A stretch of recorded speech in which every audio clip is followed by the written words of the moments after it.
Part 1. Augustus, the founder of the Roman Empire, the story of Augustus.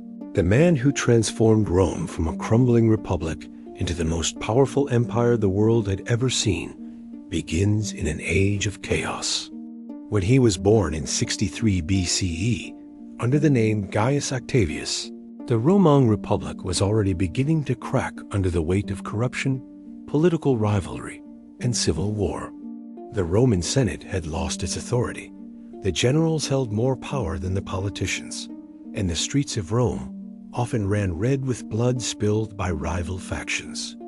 No one knew it then, but this frail boy from a modest family in the countryside of Velitri would one day bring order to this chaos and lay the foundation for an empire that would last for centuries. Octavius was born into the gens Octavia, a respected but not particularly noble family. His mother, Asia Balba Caesonia, was the niece of Julius Caesar, the most powerful man in Rome. This connection would one day change his destiny. From a young age, Octavius showed an uncommon intelligence, a calm temperament, and a quiet determination. He was not known for military strength or charisma, but rather for his sharp mind and strategic patience.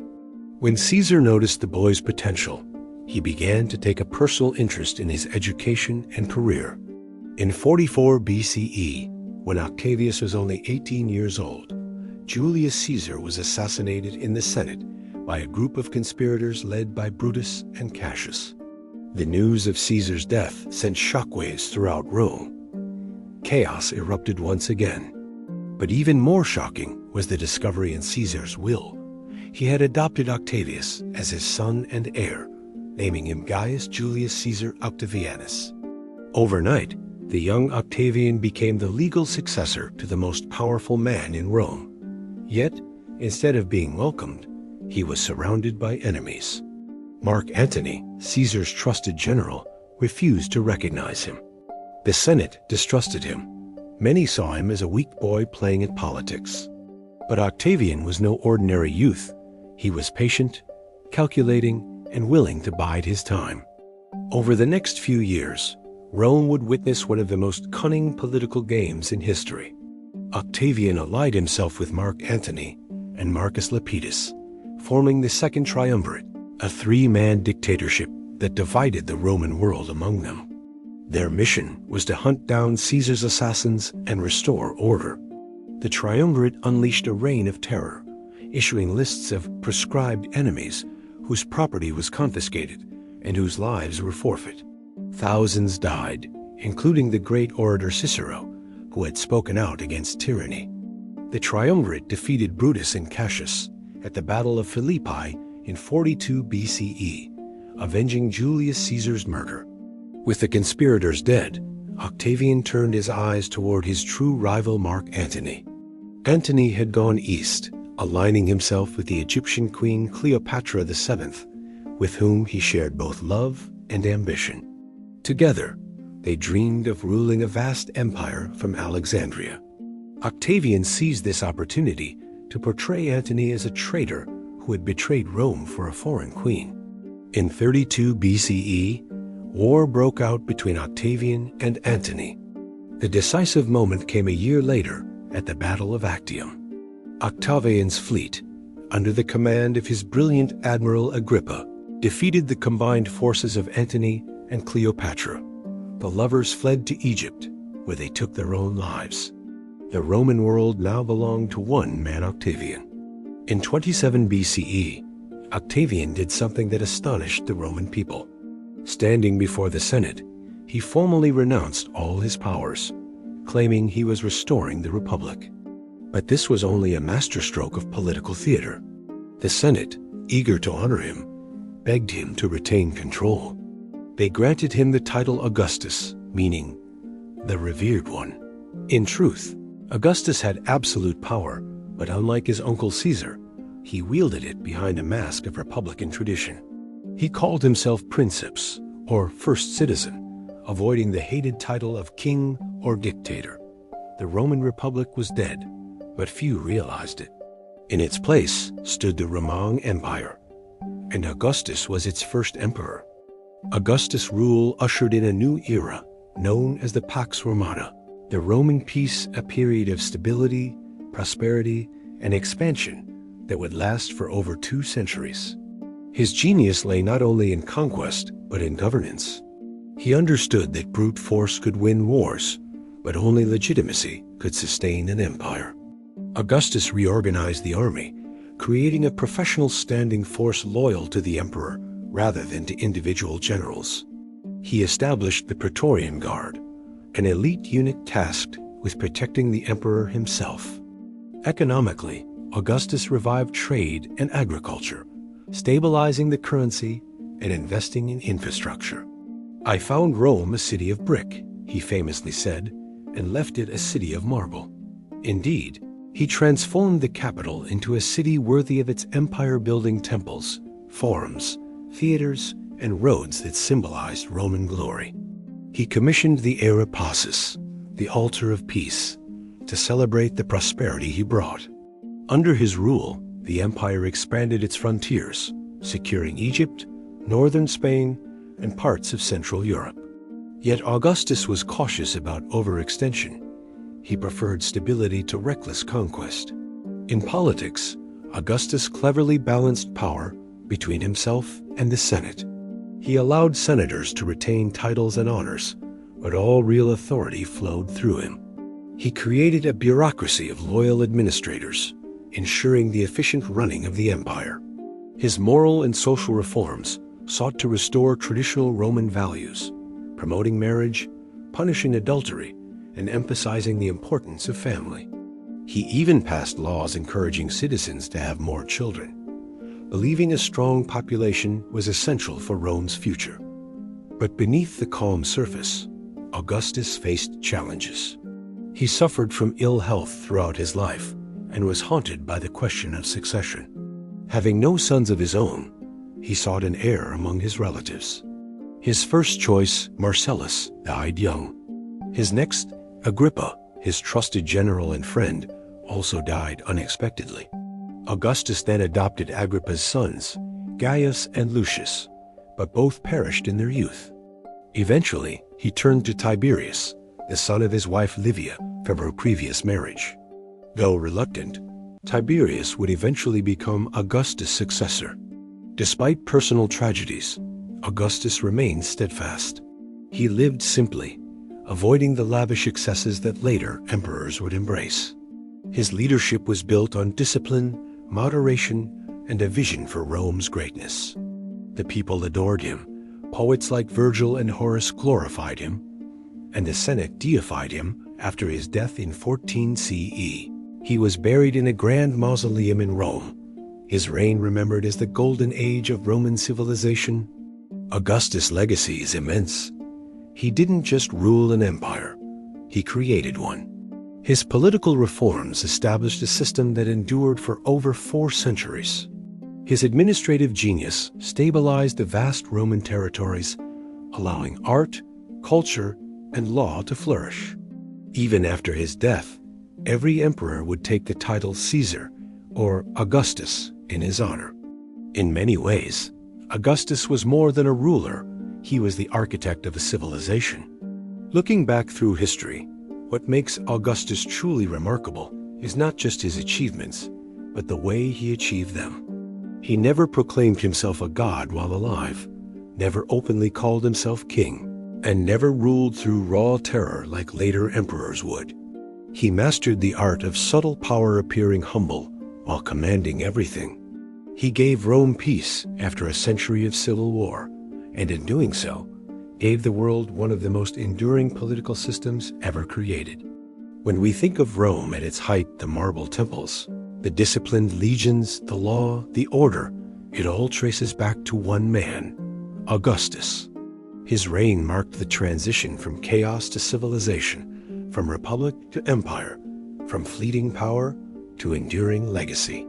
Even 2,000 years later, his name still echoes in the word August, meaning noble and majestic. Augustus was not just Rome's first emperor. He was its greatest founder, the man who built an empire that would shape the world. The story of Emperor Trajan, Rome's greatest conqueror and one of the most respected rulers in all of ancient history, begins far from the marble streets of Rome. Unlike most emperors before him, Trajan was not born in the city itself. He came from Italica, a Roman colony in southern Spain, in the province of Hispania Baetica.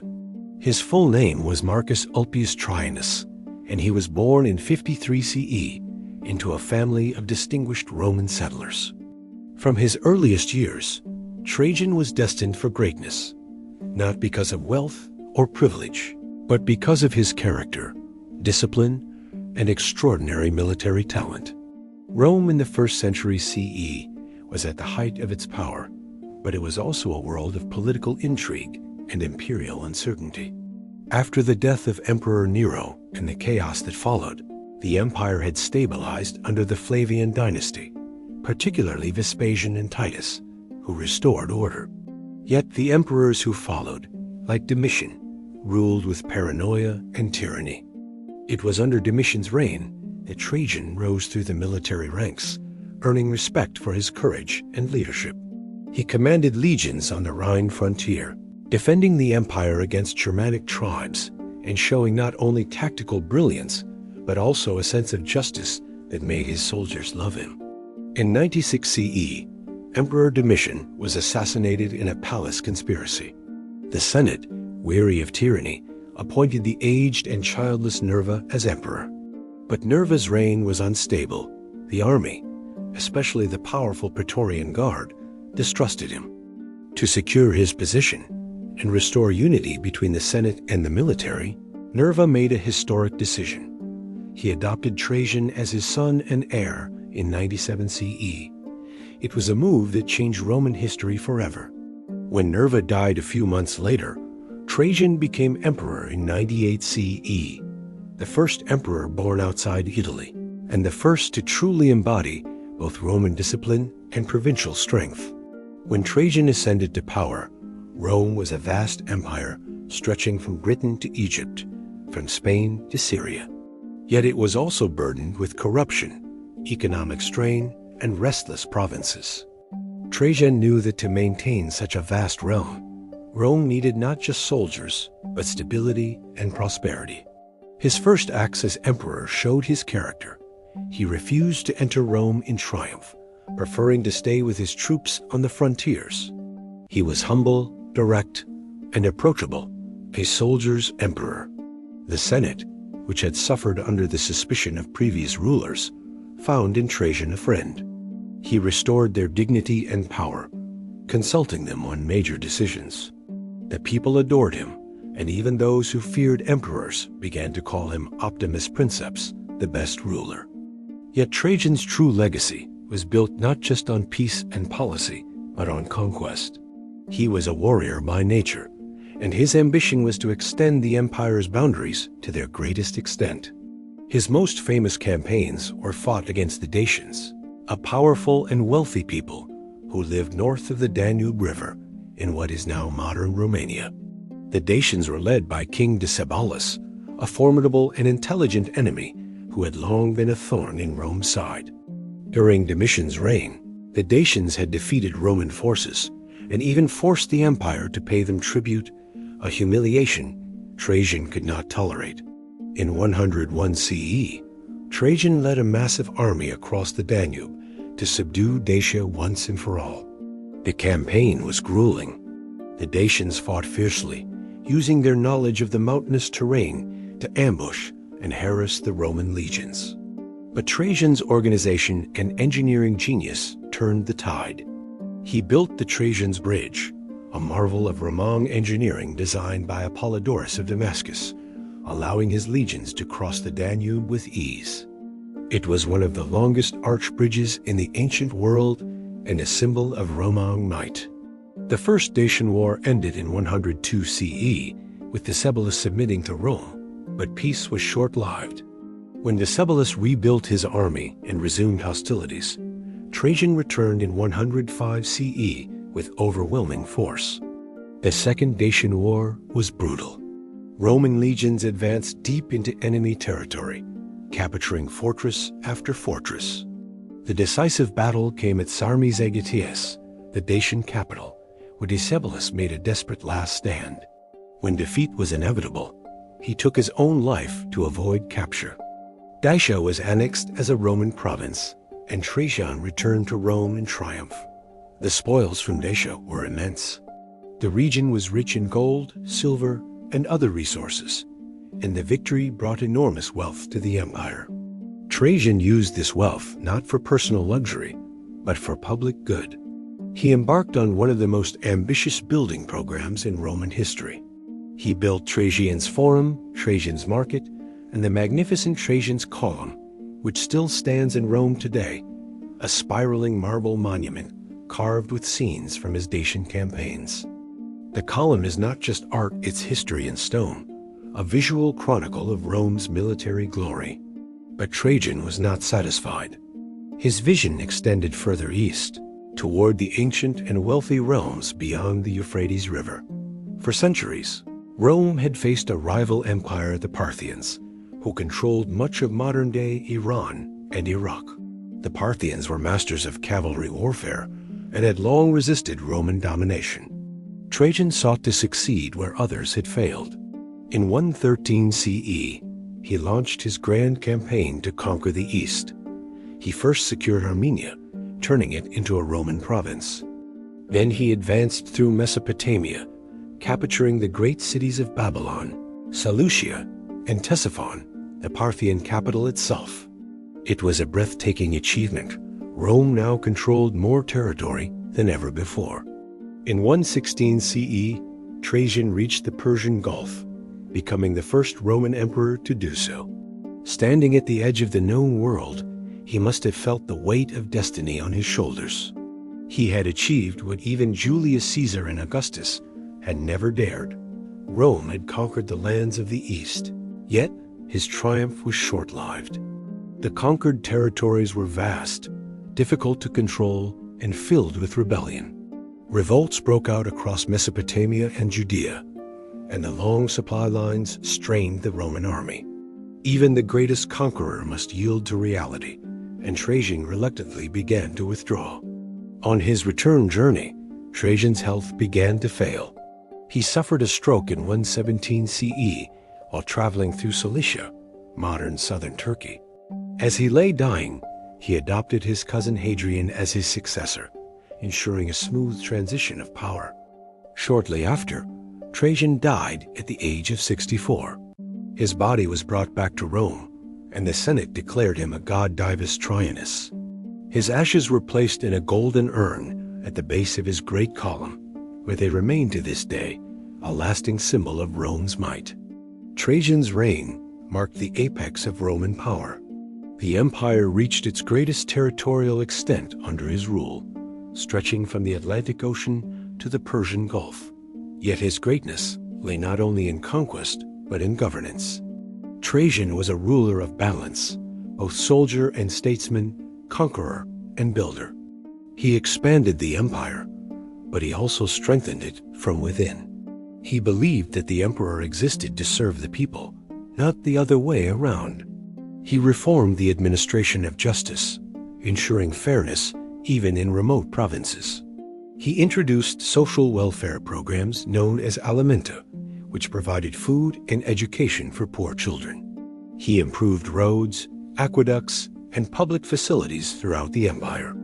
In his letters to Pliny the Younger, governor of Bithynia, Trajan's wisdom and humanity shine through. He treated governors not as servants, but as partners in governance. He was cautious in dealing with Christians, advising moderation rather than persecution. His policies reflected a rare blend of strength and mercy. Trajan's leadership style also set him apart. He led from the front, sharing the hardships of his soldiers, eating their rations, marching in the same dust, and sleeping under the same tents. His troops adored him, and his generals respected him. He ruled not through fear, but through admiration.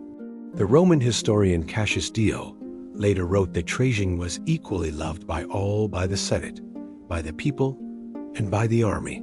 That harmony was rare in Roman history. His architectural legacy is equally enduring. Trajan's Forum was the grandest of all Roman forums, a complex of temples, libraries, and administrative buildings that symbolized the glory of empire. The Market of Trajan, a massive multi-level structure, is often considered the world's first shopping mall. And towering above all was the Trajan's Column, an engineering and artistic marvel nearly 100 feet high, depicting over 2,600 carved figures in a continuous frieze.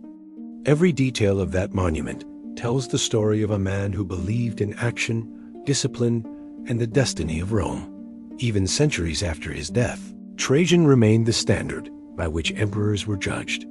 When new emperors were crowned, the Senate traditionally blessed them with the words, "May you be more fortunate than Augustus, and better than Trajan." It was the ultimate compliment acknowledging that Augustus had founded the empire, but Trajan had perfected it. Few rulers in history have achieved such universal admiration. Trajan's death marked the end of Rome's age of conquest.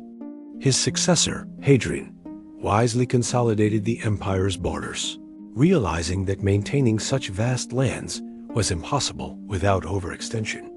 But the peace and prosperity that Rome enjoyed in the 2nd century, the so-called Golden Age of the Antonines, was built on Trajan's foundations. He had given Rome not just land, but confidence, pride, and a sense of destiny. He was a conqueror who knew when to build, a general who knew when to govern, and a ruler who valued justice as much as glory. His name inspired loyalty, his deeds inspired awe, and his character inspired respect. More than 19 centuries later, the monuments of Trajan still stand in the heart of Rome, silent yet eloquent reminders of an empire that once ruled the world. The carved scenes on Trajan's Column whisper stories of battles fought, empires built, and dreams realized. They tell of a man who rose from the provinces to rule the greatest empire on earth, not through deceit or fear, but through vision, courage, and honor. For he was not just the emperor of expansion, he was the emperor who embodied the Roman spirit at its height, when courage met discipline and ambition met destiny. In the long history of the Roman Empire, filled with conquerors, tyrants, and ambitious rulers, only one emperor truly earned the title of the philosopher King Marcus Aurelius Antoninus. His name stands not for conquest or wealth, but for wisdom, justice, and the struggle to remain virtuous in a world consumed by power. He ruled an empire of iron and blood with a heart of thought and reason. His life was a paradox, a man of peace who led wars, a ruler surrounded by luxury who lived simply, and a king who sought truth more than glory. To understand Marcus Aurelius, we must travel back to the 2nd century CE, when the Roman Empire was at its height. After the strong and stable reigns of emperors like Trajan and Hadrian, Rome stood powerful, rich, and sophisticated. Yet beneath its grandeur, cracks had begun to form external threats from barbarian tribes, economic strains, and moral decay. In such a world, Marcus was born a man destined to lead Rome, not just with a sword, but with a mind. Marcus Aurelius was born on April 26, 121 CE, in Rome, into a noble family. His full name was Marcus Annius Verus, and his lineage was deeply connected to the imperial circle. His grandfather had been a close friend of Emperor Hadrian, one of the wisest rulers of Rome. From childhood, Marcus showed signs of deep intellect and quiet strength. He was serious, disciplined, and reflective. While other children played, Marcus preferred to read, to study philosophy, and to think about the nature of virtue and duty. Hadrian, who was aging and childless, saw something remarkable in the young boy. He admired Marcus's composure and insight. When Hadrian adopted Antoninus Pius as his successor, he required Antoninus to adopt Marcus as his son and heir in turn. Thus, the path of destiny was set. Marcus Aurelius, the boy philosopher, was destined to become emperor of the greatest empire on earth. Under Antoninus Pius, Rome entered an era of peace and prosperity. The empire was stable, the frontiers secure, and the economy strong. Antoninus was known for his fairness and kindness, ruling with compassion rather than fear. Marcus grew up under his guidance, studying philosophy, law, literature, and politics. But most importantly, he studied the philosophy of Stoicism, a school of thought that would shape his entire life. Stoicism taught that true happiness lies in virtue and reason, not wealth or pleasure. It taught that one must accept fate calmly, endure hardship with courage, and always act according to justice and wisdom. The words of the philosopher Epictetus and the writings of Seneca became his teachers. "Waste no more time arguing about what a good man should be," Marcus would later write. "Be one."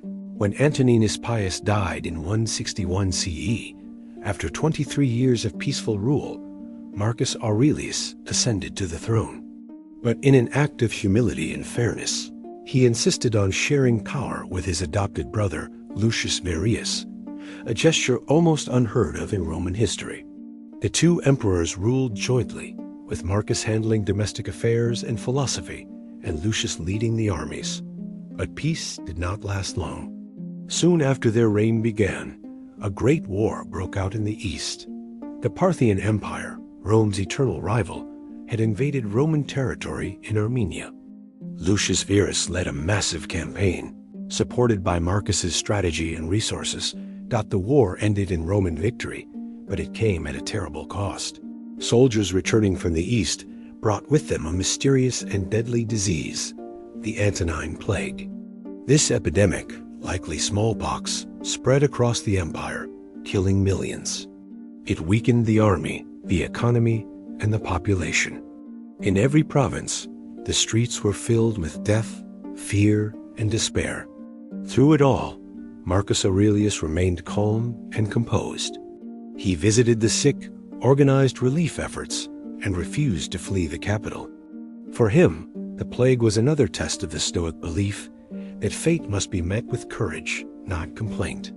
"Accept whatever comes to you woven in the pattern of your destiny," he wrote, "for what could more aptly fit your needs?" But the plague was only the beginning. As Rome struggled to recover, new dangers arose along the northern frontiers. The Germanic tribes, the Marcomanni, Quadi, and others, crossed the Danube and invaded Roman lands. For decades, the northern border had been quiet, but now barbarian forces were advancing deep into imperial territory, burning towns and killing civilians. It was a moment of crisis, unlike any Rome had faced in generations. Marcus Aurelius, though more scholar than soldier, rose to meet the challenge. Leaving behind the comfort of Rome, he donned the armor of a general and led his legions into the frozen wilderness of the Danube frontier. The campaign would last for years, harsh, bloody, and relentless. The philosopher king now lived among soldiers, sleeping in tents, eating army rations, enduring the cold and hunger beside his men. He became not only their commander, but their moral guide. It was during these brutal campaigns that Marcus began to write his greatest work, the Meditations. Written in Greek, in the solitude of military camps, the Meditations were never meant to be published. They were personal reflections notes to himself about virtue, leadership, and the struggle to remain good in an imperfect world. "When you arise in the morning," he wrote, "think of what a privilege it is to be alive, to breathe, to think, to enjoy, to love." In his writings, one can sense both the weight of his responsibilities and the serenity of his soul. Surrounded by war, betrayal, and death, Marcus sought peace within himself. He reminded himself daily that all things are temporary, that power fades, wealth disappears, and only character endures. "Do not act as if you are going to live 10,000 years, he warned himself. "Death hangs over you. While you live, while it is in your power, be good." Under Marcus's command, Rome eventually repelled the Germanic invasions.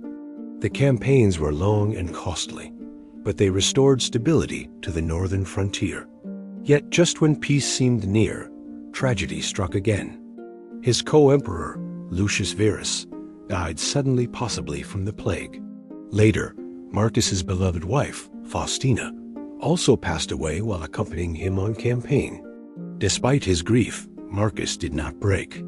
He endured, as Stoicism had taught him, accepting loss as part of life's natural order. Marcus had many children, but only one son survived into adulthood, Commodus. From a young age, Commodus was spoiled and uninterested in philosophy or discipline.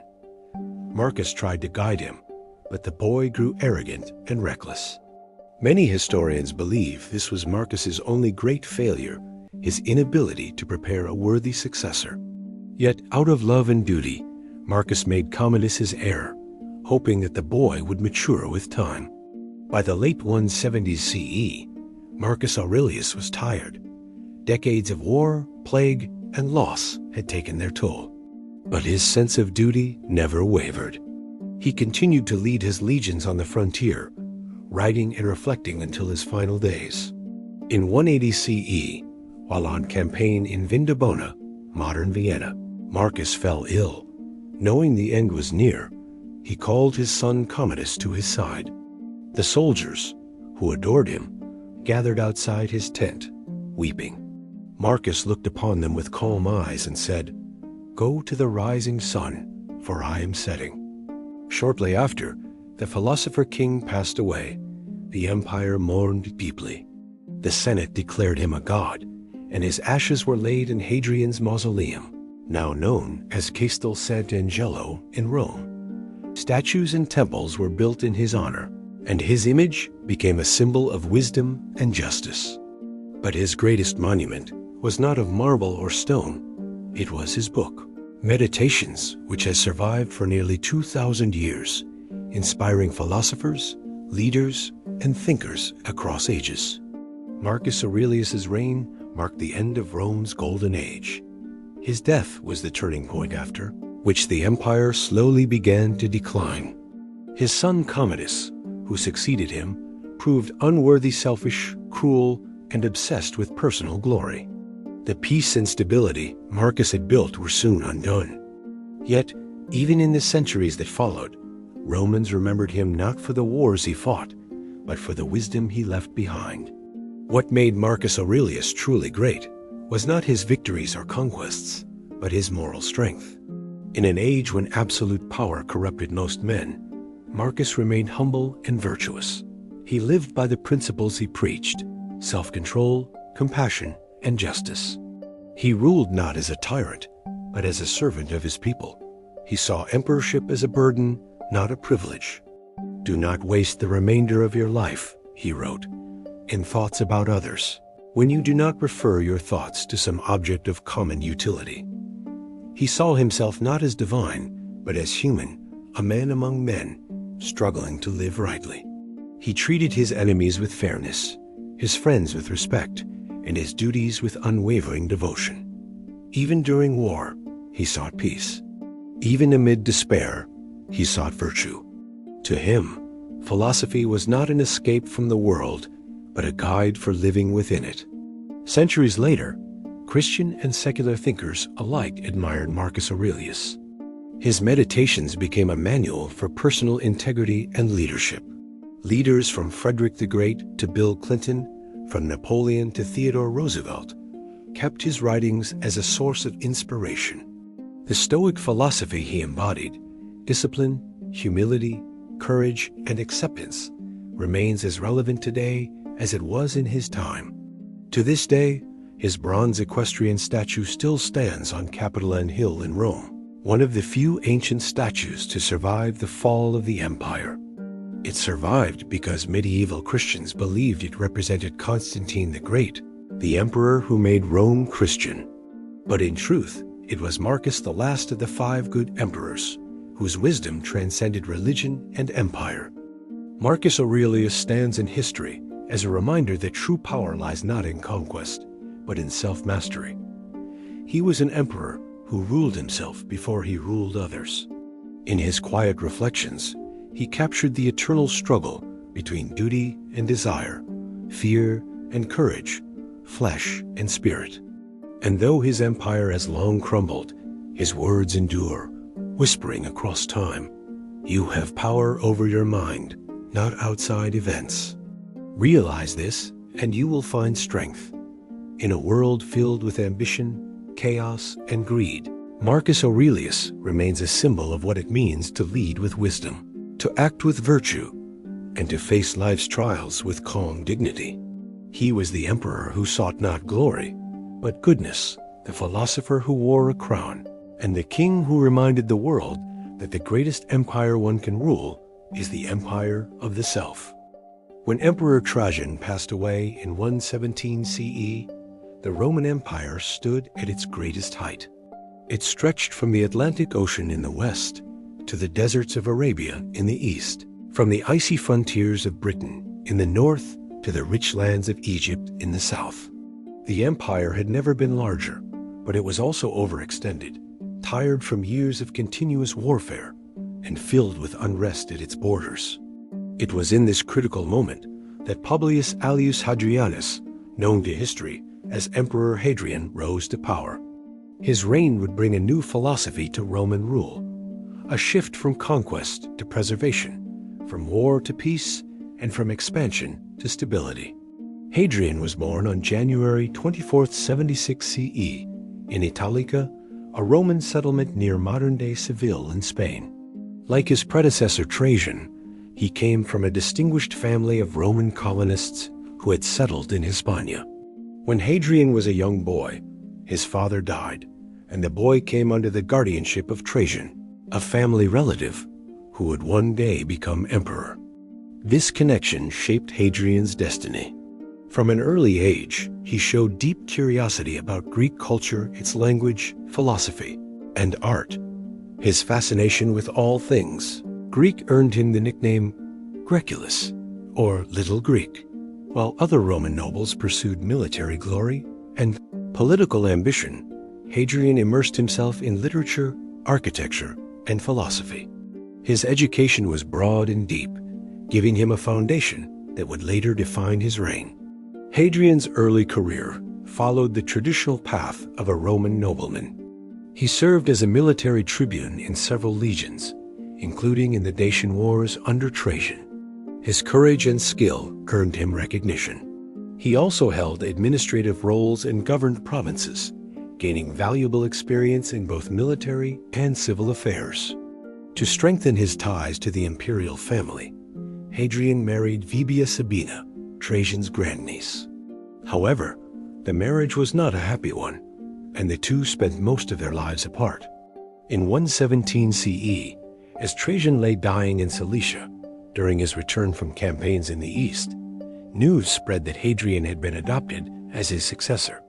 The official account claimed that Trajan, on his deathbed, had named Hadrian as heir.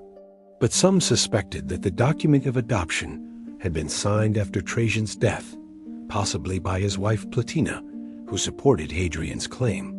Despite the controversy, the Roman legions accepted Hadrian as emperor, and the Senate ratified his position. With the loyalty of the army secured, Hadrian's rule began smoothly.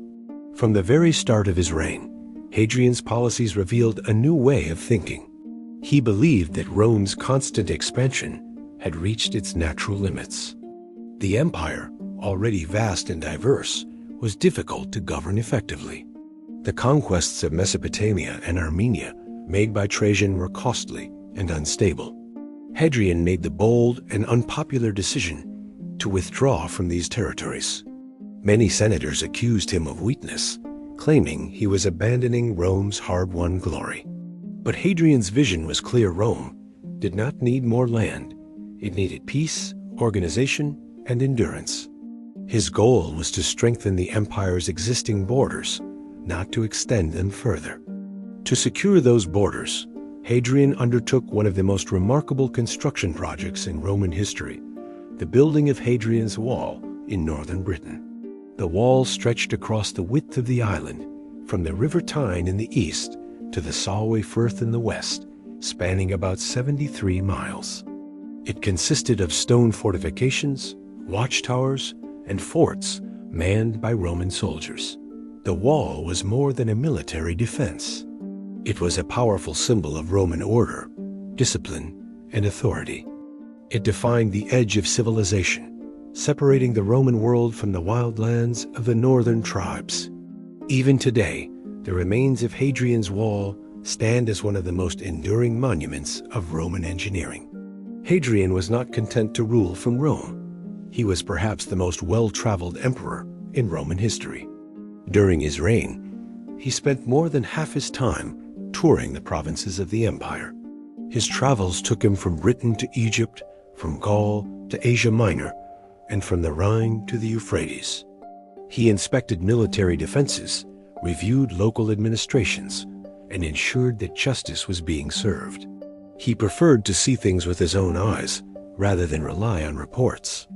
Hadrian was known to wear the same uniform as his soldiers, march alongside them, and share their hardships. This made him immensely popular with the army and gave him a realistic understanding of his empire's challenges. Hadrian's travels were not only political and military, but also cultural. His love of Greek civilization influenced every aspect of his rule. In Greece, he was welcomed as a new Pericles. He funded temples, theaters, and libraries. He completed the long-abandoned temple of Olympian Zeus in Athens, a colossal structure that had been unfinished for centuries. He also established the Panhellenion, a confederation of Greek cities designed to revive ancient Hellenic traditions. Under his patronage, Athens flourished once again as a center of learning and culture. Hadrian's admiration for Greek art and philosophy led him to be called the Greek Emperor by many Romans, some of whom criticized him for being too enamored with Greek ways. But Hadrian saw Greece not as foreign, but as the intellectual heart of the Roman world. Hadrian was also an exceptional builder and architect. His architectural achievements across the empire are breathtaking in scope and design. In Rome, he rebuilt the Pantheon, transforming it into the magnificent domed structure that still stands today. He also built his own grand villa at Tivoli, a sprawling complex that served as his retreat and was filled with gardens, sculptures, libraries, and replicas of famous buildings from across the empire. The villa was a reflection of his mind, a fusion of Roman grandeur and Greek harmony. He also constructed bridges, aqueducts, roads, and fortifications, leaving behind a legacy of infrastructure that strengthened Rome's control and prosperity. But behind Hadrian's calm and cultured exterior was a man of deep emotion and, at times, great sorrow. His most personal and tragic story revolves around Antinous, a young Greek from Bithynia. Antinous was strikingly handsome and became Hadrian's closest companion during his travels. The two shared an intense bond that has been the subject of fascination for centuries. In 130 CE, while sailing on the Nile, Antinous drowned under mysterious circumstances. Hadrian was devastated by the loss. His grief was overwhelming and deeply public. He deified Antinous, declaring him a god, a rare honor usually reserved for emperors. Across the empire, statues and temples were erected in Antinous's name, and the city of Antinopolis was founded in Egypt in his memory. The cult of Antinous spread rapidly and became one of the most popular forms of worship in the late Roman world. Hadrian's later years were marked by both accomplishment and suffering. His health began to decline, and he was plagued by illness. Yet he continued to work tirelessly to maintain peace and stability throughout the empire. He codified Roman law, reformed the bureaucracy, and emphasized merit over favoritism in government appointments. Despite his commitment to order, Hadrian could be harsh and suspicious. He executed several senators and officials whom he believed were plotting against him, earning a reputation for cruelty in his final years. In 138 CE, realizing that his death was near, Hadrian adopted Antoninus Pius as his successor, ensuring a smooth transition of power. He died that same year at the age of 62 in his villa at Baiae. His body was later interred in the magnificent mausoleum he had built for himself in Rome, now known as Castel Sant'Angelo. The Senate, which had often opposed him, eventually deified him, recognizing the immense contributions he had made to Rome's prosperity. Hadrian's legacy is profound. He redefined what it meant to be emperor. He proved that leadership was not just about conquest, but about vision, intellect, and balance. He preserved the empire's strength through peace rather than war, and his works, both physical and philosophical, shaped the Roman world for generations. While Trajan had expanded Rome's boundaries, Hadrian ensured that those boundaries would endure. He was the philosopher king that Plato once imagined, a ruler guided not by ambition but by wisdom. More than 18 centuries later, Hadrian's mark on history remains unmistakable. His wall still crosses the green hills of Britain. His pantheon still amazes architects with its perfection. And his name endures as a symbol of an empire that reached its greatest cultural height under a man who loved peace more than glory. Hadrian's reign was not about conquest, but about civilization itself, a legacy that stands as one of Rome's finest chapters. When Hadrian died in 138 CE, he left behind a peaceful, stable, and culturally vibrant empire. The vast Roman world, once strained by endless wars of expansion, was now bound together by strong borders, efficient administration, and the enduring principles of Roman law and order. To succeed him, Hadrian chose a man of extraordinary character and wisdom, Titus Aurelius Fulvus Boionius Arrius Antoninus, known to history as Antoninus Pius. Unlike many emperors before him, Antoninus inherited not a fractured or war-torn realm, but a flourishing empire at its zenith. His reign would be one of the calmest and most prosperous in Roman history, a golden age of peace, justice, and benevolent governance. Antoninus Pius was born on September 19, 86 CE, near Lanuvium, close to Rome. He came from a distinguished senatorial family and received the finest education in law, literature, and philosophy. His early career was marked by integrity and competence. He served as consul, governor of Asia, and held several important administrative posts. Antoninus was known for his fairness, mild temperament, and unshakable sense of duty. He was not a warrior by nature, but a man of reason and balance, precisely the kind of ruler the empire needed after years of militarism and expansion. When Hadrian adopted him as his heir, Antoninus was already in his 50s, older than most who rose to the purple. But Hadrian saw in him a man who could continue his policies of peace and order. As a condition of adoption, Hadrian required Antoninus to adopt two young men himself, Marcus Annius Verus, later known as Marcus Aurelius, and Lucius Verus. In this single decision, Hadrian secured not only his immediate successor, but also a clear line of succession for the next generation. This act would later be seen as one of the wisest in Roman history. Upon ascending to the throne in 138 CE, Antoninus began his rule by honoring his predecessor. Despite the Senate's hostility toward Hadrian, Antoninus insisted on having him deified. It was this act of loyalty and filial piety that earned him the name Pius. The title was not one he sought for glory, but one that reflected his genuine reverence for duty, tradition, and moral integrity. The reign of Antoninus Pius was remarkable for its peace. For 23 years, from 138 to 161 CE, the Roman world experienced an almost complete absence of major wars. The frontiers were quiet, the provinces were content, and the people enjoyed prosperity. His policy was simple, yet profound: maintain the empire's stability, preserve justice, and promote harmony between Rome and her provinces. While other emperors sought fame through conquest, Antoninus sought immortality through virtue. He ruled from Italy for most of his reign, rarely leaving Rome. This was unusual for a Roman emperor, especially after Hadrian's constant travels. But Antoninus believed that a ruler's presence was best felt through effective governance, not through personal inspection. He managed the empire through letters, emissaries, and trusted governors. His correspondence, known for its clarity and fairness, set a model for imperial administration. Antoninus was a master of Roman law. His legal reforms and judgments became legendary. He emphasized fairness, compassion, and equality before the law. His decisions often protected the weak from the powerful and upheld the rights of slaves and women, a rarity in the ancient world. For instance, he ruled that slaves should not be killed without a fair trial, and that masters who treated their slaves cruelly could be punished. These laws reflected not only his moral character, but also his belief that justice was the foundation of Roman strength. His reign also saw great economic prosperity.